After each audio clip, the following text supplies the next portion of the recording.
All right, get ready, because we're going deep today. We're diving into some seriously intriguing ancient texts, the Books of Enoch. You know, these texts, they're not in the Bible, but they were incredibly popular among early Christians. And you know what's interesting? They actually might have influenced some of the ideas that we see in the New Testament. It's true. And you sent over this fascinating collection of excerpts from Joseph B. Lumpkin's The Books of Enoch. It compiles 3 different versions. 1 Enoch, that's the Ethiopic one.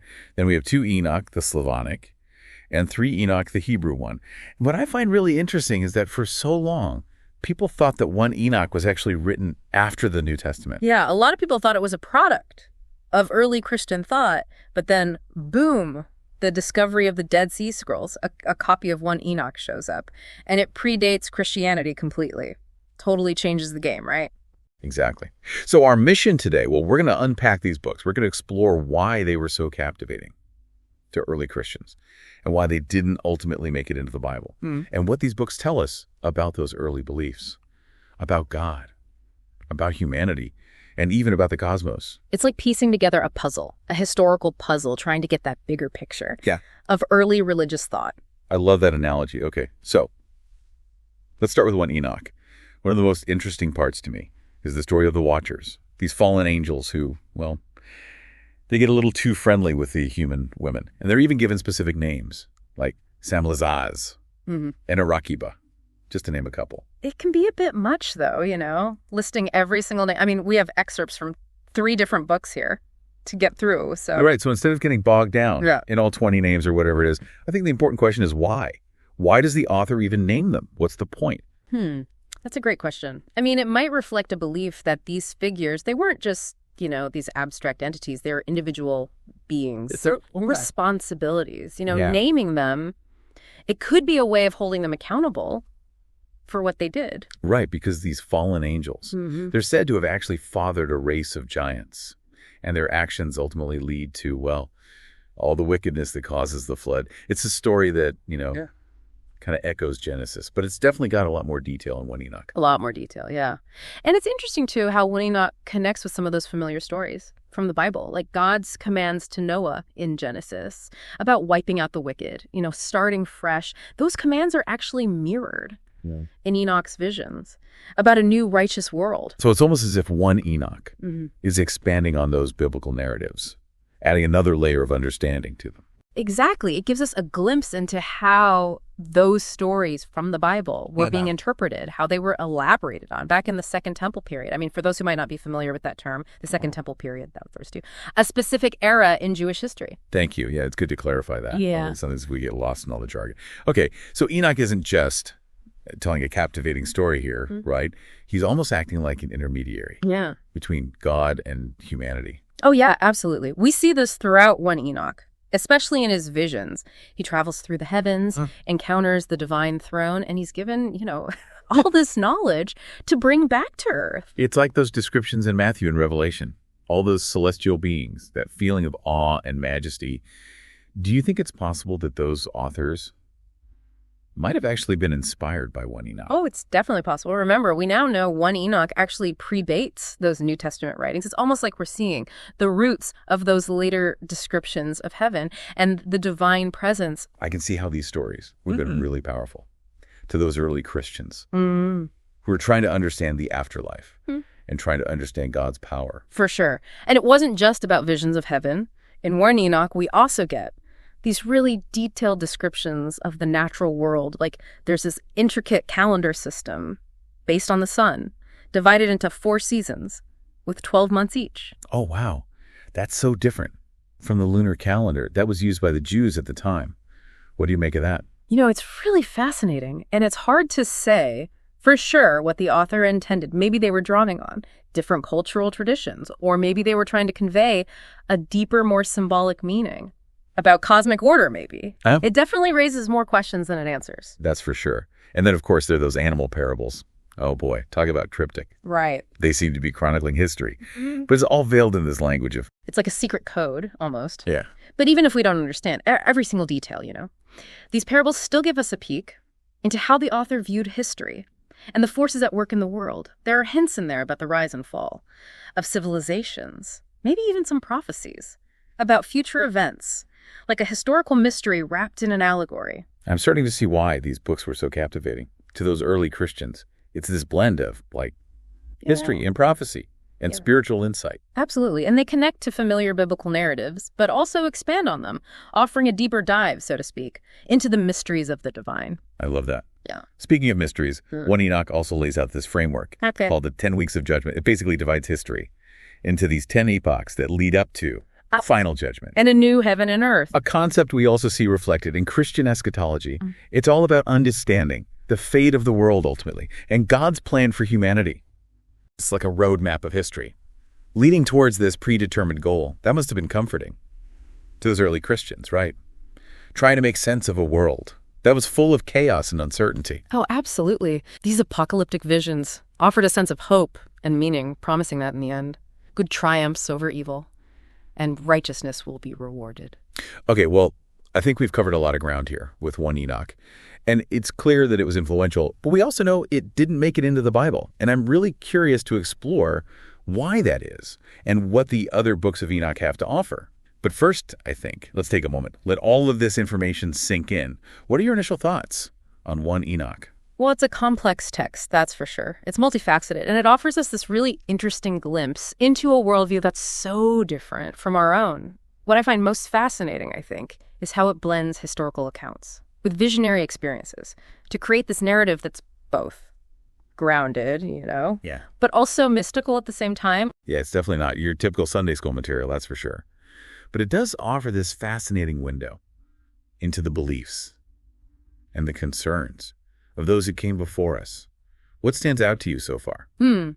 I think what's really intriguing to me is how 1 Enoch tries to bridge that gap between heaven and earth. Enoch, as this visionary figure, he acts as this intermediary, bringing knowledge back from the divine realm and sharing it with humanity.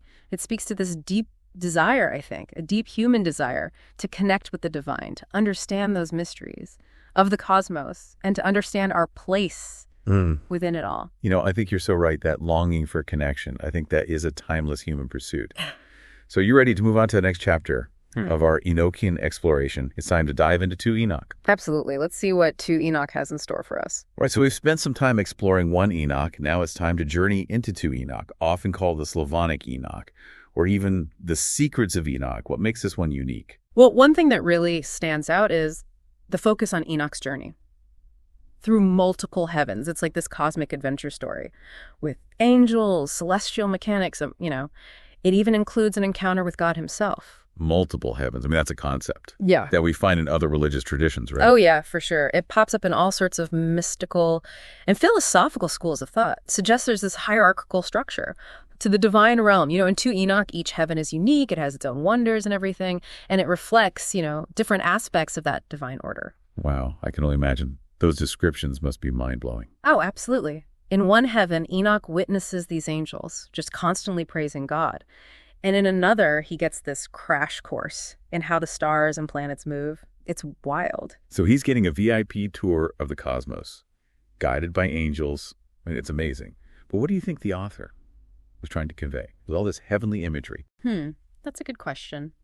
I think it could be a way of emphasizing, the vastness of creation, its complexity, and really highlighting the power and majesty of God. But it also, I think, speaks to that human desire, that desire to understand our place in the universe, to find knowledge and meaning, beyond our earthly existence. Right, like those ancient stargazers, just trying to connect the dots between the celestial realm and human destiny. Yeah, exactly. And in 2 Enoch, we see that connection made pretty explicitly. Through Enoch's role as this mediator, he's given instructions and warnings to take back to humanity, calling for righteousness and warning about what happens when you sin, the consequences. So even though there are differences between 1 and 2 Enoch, they both share this core message about ethical living and divine judgment. It's a reminder that our actions, they have consequences in this life and the next. For sure. And, 2 Enoch, it introduces this really interesting idea about why angels fall. It's not just about, lusting after human women like we saw in 1 Enoch. In this version, angels can also fall through pride and through disobedience. Oh, that's interesting. So it's suggesting that even heavenly beings, they're not immune to temptation. Right, exactly. And that their downfall can come from within. not just from external forces. It's a more nuanced understanding, I think, Yes. of the angelic nature, right? It acknowledges that they have the capacity for both good and evil. Maybe it reflects, a growing awareness of how complex human nature really is and how fragile righteousness can be, even for those who are closest to God. It definitely adds another layer Yeah. to that whole angel-human dynamic. And remember how we talked about how one Enoch was likely written in Aramaic? Well, scholars believe that two Enoch was originally composed in Greek. Right, that's a really important point. Yeah. It suggests that these stories about Enoch, they were being adapted and reinterpreted for new audiences, different cultural contexts. It just reminds us that religious ideas, beliefs, they're always evolving, shaped by the communities that embrace them. Absolutely. And speaking of adapting and reinterpreting, I think it's time we move on to the final book in Lumpkin's compilation, 3 Enoch, which is also known as the Hebrew Book of Enoch. All right, 3 Enoch. This one feels a bit different, right? Yeah, it definitely does. It's like it goes deeper into the more mystical side Yeah, of Jewish thought. you got it. While 1 and 2 Enoch, they focus on Enoch's first-hand experiences. 3 Enoch shifts the perspective a bit to his grandson, Rabbi Ishmael. Okay, so we're seeing the legacy of Enoch through the eyes of a later generation. What's the main story here? So Rabbi Ishmael, he has this intense visionary experience where he ascends to heaven and encounters Metatron. And here's where things get really interesting. Metatron is actually Enoch, transformed into this powerful angelic being. Hold on, wait a minute. Enoch becomes an angel. What does that even mean? Yeah, it's a pretty radical concept, even within Jewish mystical traditions. According to 3 Enoch, Metatron isn't just any angel. He's elevated to this status. That's just below God. He serves as God's scribe and mediator. Wow, talk about a promotion. From human to angel to like a divine right-hand man. I mean, that says something about the potential for spiritual transformation, right? Definitely. It suggests that through righteousness and divine favor, humans can reach these extraordinary spiritual heights. And 3 Enoch, it really goes all in on those mystical details. You have these elaborate descriptions of the divine chariot, the celestial throne room, even the secrets of creation. It's like a crash course in Jewish mysticism. Yeah, it's a far cry from those simpler narratives. In 1 and 2 Enoch, I'm starting to see how these 3 books, even though they were written at different times, in different languages, they actually form a kind of narrative arc. Yeah, you're right. It's like we're witnessing the evolution of these Enochian traditions, starting with his earthly life, his journeys, and culminating in this ultimate transformation into the angel Metatron. It's like a spiritual hero's journey, but with these cosmic implications. I like that, a spiritual hero's journey. And it reminds us that these ancient texts, even though they can seem obscure or esoteric, they can still speak to us today. They tap into these universal human questions about our place in the cosmos and then our relationship with the divine. Okay, so we've explored 3 unique books of Enoch. We've gotten insights into ancient cosmology and ethology and even Jewish mysticism.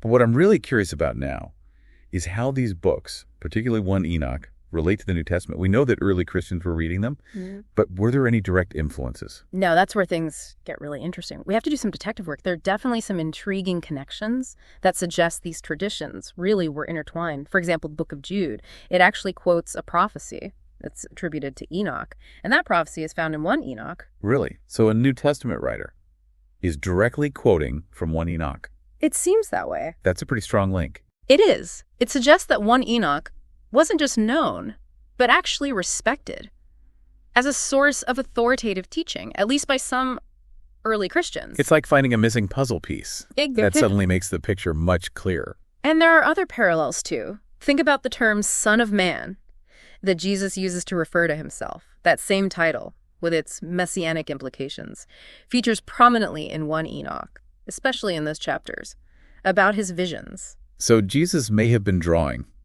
on those Enochian images and ideas to convey his own identity and mission. It's definitely a possibility. Wow. It really strengthens the argument for 1 Enoch's influence on early Christian thought, particularly their understanding of Jesus, who he was, and what he represented. And what about those descriptions of Enoch's journeys to heaven? We talk about how those resonate with descriptions in Matthew and Revelation. Yeah, definitely. Why do you think? Oh, absolutely. The fiery imagery, the celestial beings, the overwhelming sense of awe and majesty. Those elements are all over 1 Enoch.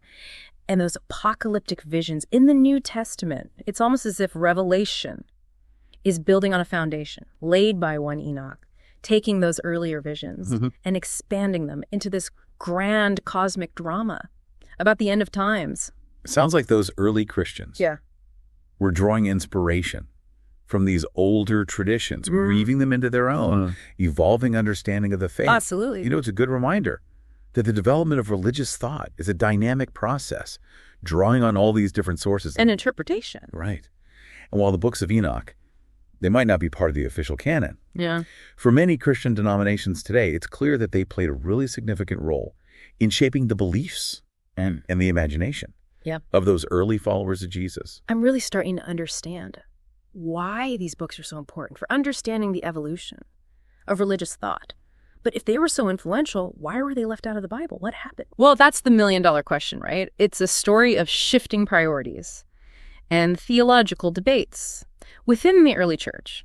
You know, as Christianity became more formalized, there was this growing need to establish a clear biblical canon, a set of texts that would be considered authoritative and would guide the faith. So it was about creating a unified doctrine, drawing a line in the sand about what was considered official scripture. Exactly. And the Books of Enoch with their, sometimes cryptic language and their focus on angelology and mystical knowledge, they didn't quite fit the mold of what those early church leaders were looking for. It's almost like they were trying to create a cohesive brand for Christianity. Yeah. And these books, while fascinating, they didn't quite align with the message they wanted to project. Yeah, that's a great way to put it. And there were other factors, too. The dating of the Books of Enoch, especially 1 Enoch, became a point of contention. But before the Dead Sea Scrolls, a lot of scholars thought 1 Enoch was written after the New Testament. So they saw it as derivative, not as authoritative, as the Gospels and Epistles. But of course, the Dead Sea Scrolls discovery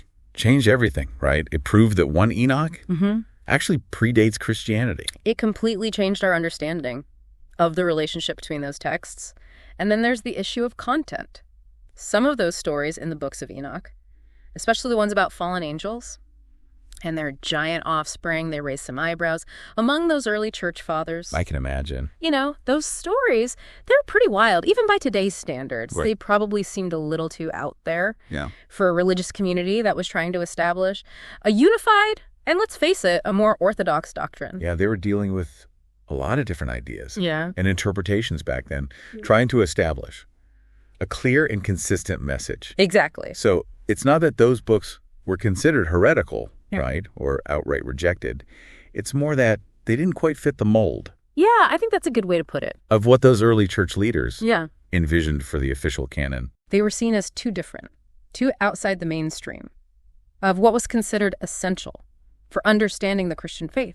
But even though they were ultimately excluded from the Bible, Books of Enoch, they definitely left a mark on early Christian thought. Right, that influence can be seen in those connections we talked about earlier, in the imagery, the language, even so the theological concepts that made their way into the New Testament. Like those books were part of the intellectual and spiritual landscape that really nurtured the growth of early Christianity, even if they weren't explicitly acknowledged or included in the final product. It just shows you how messy and complex the history of religion is.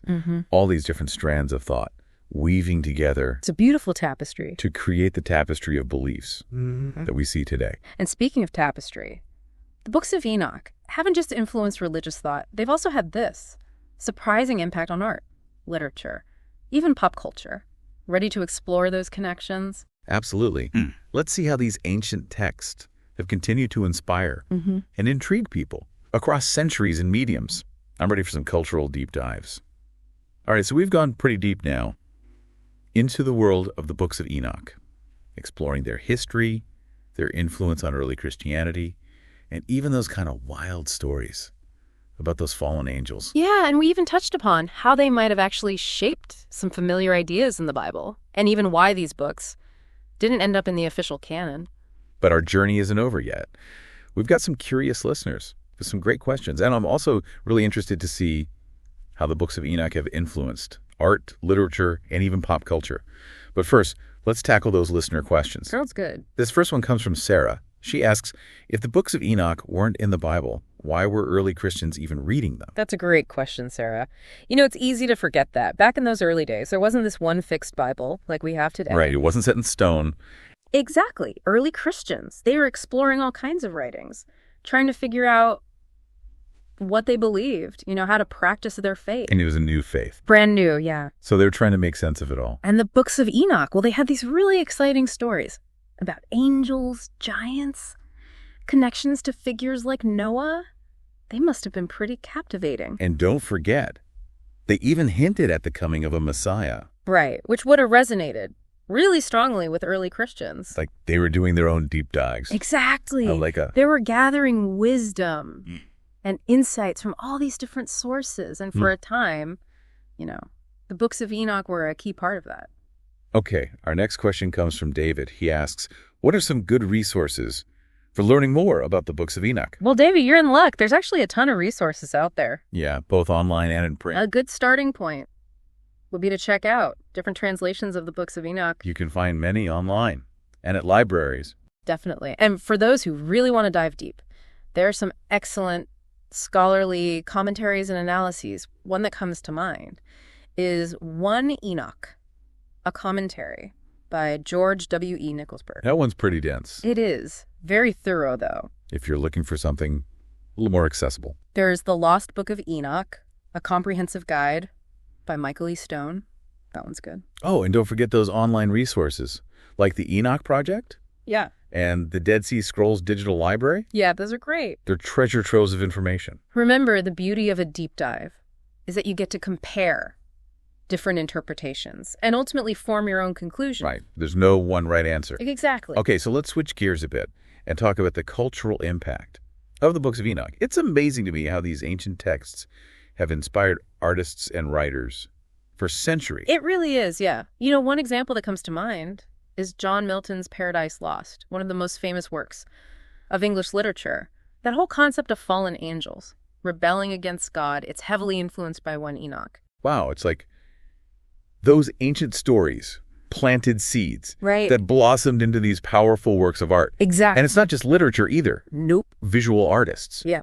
from Renaissance painters to even contemporary sculptors, they've all depicted scenes from the Books of Enoch, Yeah. especially that dramatic fall of the Watchers. It's a powerful image. It really is. It shows how these stories, even though they were excluded from the Bible, they still remained a part of our collective imagination, inspiring creativity across different mediums. And that influence, it extends even further, right? Think about movies, TV shows, video games. All of that. They often feature these themes of fallen angels, secret knowledge, apocalyptic visions. They're all drawing Yeah. from those same ancient sources of inspiration. It's like the Books of Enoch. They tapped into something fundamental about the human psyche, our fascination with the mysteries of good and evil, those unseen forces at work in the universe. So even though they may not be on everyone's bookshelf, the Books of Enoch continue to shape our culture in these subtle but powerful ways. For sure. It's a testament to the enduring power of stories. Speaking of stories, I think it's time for our final provocative thought. We've been talking about how the Books of Enoch were left out of the Bible, but what if they had been included? Ooh, now that's a what if. Yeah, it makes you wonder, right? How Christian theology and practice might have evolved differently. Imagine a Christianity where the story of the Watchers and the Nephilim was like a central teaching, where Enoch's descriptions of heaven shaped how they understood the afterlife. It could have led to a completely different understanding of angels, sin, even salvation. Maybe a more mystical Yeah. or magical interpretation of the faith. We might be singing different hymns, telling different stories, maybe even celebrating different holidays. It's crazy to think about. It's a good reminder that the history of religion is full of these what-if moments. Right, these turning points. And seemingly small decisions, like which texts to include in a canon, can have ripple effects that shape the course of history and belief. It also reminds us that exploring those what-ifs, Yeah. those paths not taken, Right. can deepen our own understanding of our beliefs and the complexities of faith. It's all about embracing that sense of wonder and curiosity that Yeah. drives these deep dives in the first place. Exactly. That's why we do this. So, as we wrap up our exploration of the Books of Enoch, I encourage you to think about what's resonated with you the most. What new perspectives have you gained? What questions are still swirling around in your mind? And how might these ancient texts, whether you see them as sacred or just fascinating pieces of history, how might they inform your own understanding? of the world and your place in it. We've only scratched the surface here. There's so much more to discover. A whole universe of knowledge, interpretation. Surrounding the Books of Enoch. It's waiting to be explored. So keep that sense of curiosity alive. Keep asking those questions. Keep seeking those answers. And remember, the journey of discovery, it can be just as rewarding as the destination itself.